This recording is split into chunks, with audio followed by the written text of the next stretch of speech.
ইলিশ ভাপা আপনারা হয়তো অনেকেই বাসায় করে থাকেন, আর এটা একটি খুব সহজ রেসিপি।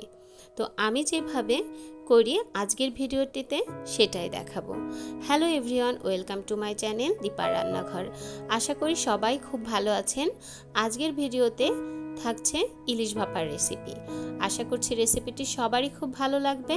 তো চলুন দেখে নেওয়া যাক। আজকের ইলিশ ভাপার জন্যে আমি এখানে 2 চামচ সাদা সরিষা নিয়ে নিচ্ছি, আর সাদা সরিষার সাথে নিয়ে নিচ্ছি আরও 2 চামচ কালো সরিষা। যেহেতু কালো সরিষায় ঝাঁজ একটু বেশি থাকে, তাই সাদা ও কালো সরিষাটা মিশিয়ে নিলাম। এখন এর মধ্যে দিয়ে দিচ্ছি কিছুটা জল, আর এই জল দিয়ে আধা ঘন্টা ভিজিয়ে রাখবো। এতে সরিষাগুলো নরম হবে আর এর থেকে ময়লাগুলোও চলে যাবে ধুয়ে নিলে। এরপর ব্লেন্ড করে নিব। আজকের ইলিশ ভাপার জন্য আমি এখানে 5 পিস ইলিশ মাছ নিয়ে নিয়েছি, আর মাছগুলোকে খুব পাতলা করে কাটিয়ে একটু মোটা করেই রেখেছি। আর এর মধ্যে দিয়ে দিচ্ছি পরিমাণ মতো লবণ ও হলুদ। এখন এটাকে খুব ভালোভাবে মাখিয়ে নিচ্ছি।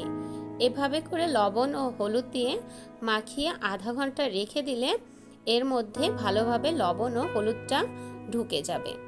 এই তো মাছগুলোকে আমি মাখিয়ে নিয়েছি। এখন আধা ঘন্টার জন্য এটাকে রেখে দিব। আধা ঘন্টা পর আমি সরিষাগুলোকে জল দিয়ে ভালো করে ধুয়ে নিয়েছি। এতে করে এর ভেতরের ময়লাগুলোও চলে গিয়েছে আর সরিষাটা অনেকটাই নরম হয়েছে। এখন এর মধ্যে দিয়ে দিচ্ছি সামান্য হলুদ গুঁড়া ও দিয়ে দিচ্ছি কিছুটা লবণ। দিয়ে দিচ্ছি 5-7টি কাজু বাদাম, আমি আগে থেকেই ধুয়ে রেখেছিলাম। এখন দিয়ে দিচ্ছি 6-7টি কাঁচামরিচ, আর এর মধ্যে দিয়ে দিচ্ছি এখন কিছুটা সরিষার তেল। কাজু বাদাম, কাঁচামরিচ ও লবণটা দেওয়ার জন্য সরিষা বেটে নেওয়ার পর এর ভেতরে একটুও তেতো ভাব থাকে না। তো এখন পরিমাণ মতো জল দিয়ে দিচ্ছি, আর সব কিছুকে একসাথে ব্লেন্ড করে আমি একটি পেস্ট বানিয়ে নিব। এই তো সব কিছুকে ব্লেন্ড করে আমি একটি বড় বাটিতে নিয়ে নিয়েছি, আর এর মধ্যে দিয়ে দিচ্ছি 2 চামচ টক দই। টক দইটাকে অবশ্যই আগে থেকে খুব ভালোভাবে ফেটিয়ে নিতে হবে। আর এখানে দিয়ে দিচ্ছি 1.25 কাপ সরিষার তেল, দিয়ে দিচ্ছি স্বাদ মতো লবণ।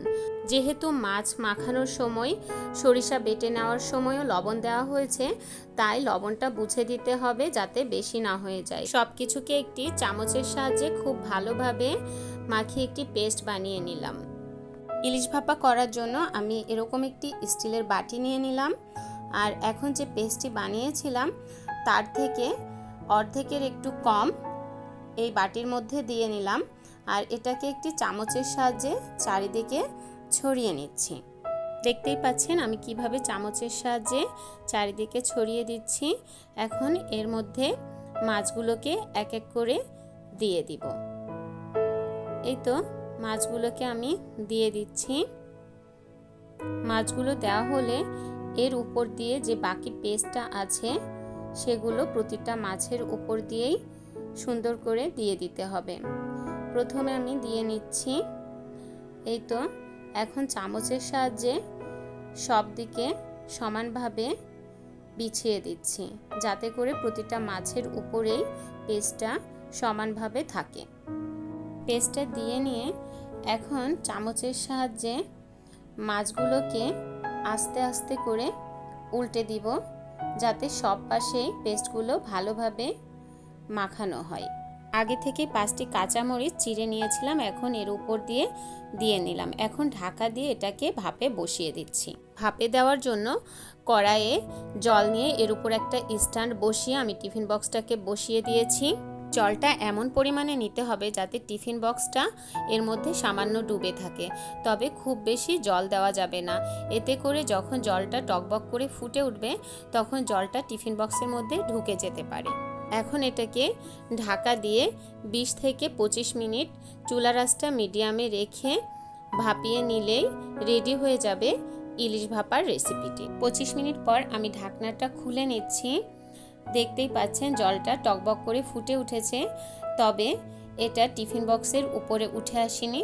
এখন আমি চুলাটা বন্ধ করে দিচ্ছি। আর যেহেতু এটা গরম তাই এটাকে এখনই ধরবো না, কিছুক্ষণ চুলার উপর এভাবেই বসিয়ে রাখবো। সামান্য ঠান্ডা হলে এটাকে নামিয়ে নিব। বক্সটি চুলা থেকে নামিয়ে নিয়েছি। এখন আমি এটাকে খুলে নিচ্ছি। দেখতেই পাচ্ছেন একটি ধোঁয়া উঠে এলো।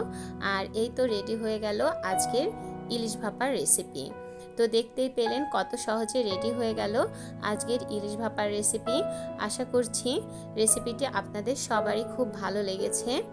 এখন আমি এর থেকে একটি মাছ তুলে নিচ্ছি প্লেটে, আর একটু ভেঙে দেখাবো যে এর ভেতরটা কত সুন্দরভাবে রান্না হয়েছে। দেখতেই পাচ্ছেন ভাপায় মাছটা কতটা সুন্দর রান্না হয়েছে। এখন একটু টেস্ট করে দেখছি, সত্যি অসাধারণ হয়েছে। অবশ্যই রেসিপিটি একবার এভাবে বাসায় তৈরি করবেন আর কমেন্ট করে জানাবেন কেমন লাগলো আপনাদের। ভিডিওটি ভালো লাগলে অবশ্যই আমার চ্যানেলটি সাবস্ক্রাইব করবেন আর ফ্রেন্ডস এবং ফ্যামিলির সাথে শেয়ার করে আমার পাশেই থাকবেন। নতুন নতুন রেসিপি পেতে বেল আইকন প্রেস করবেন। ভিডিওটি দেখার জন্য সবাইকে অসংখ্য ধন্যবাদ। পরবর্তীতে দেখা হবে নতুন কোনো রেসিপি নিয়ে। সবাই খুব ভালো থাকবেন।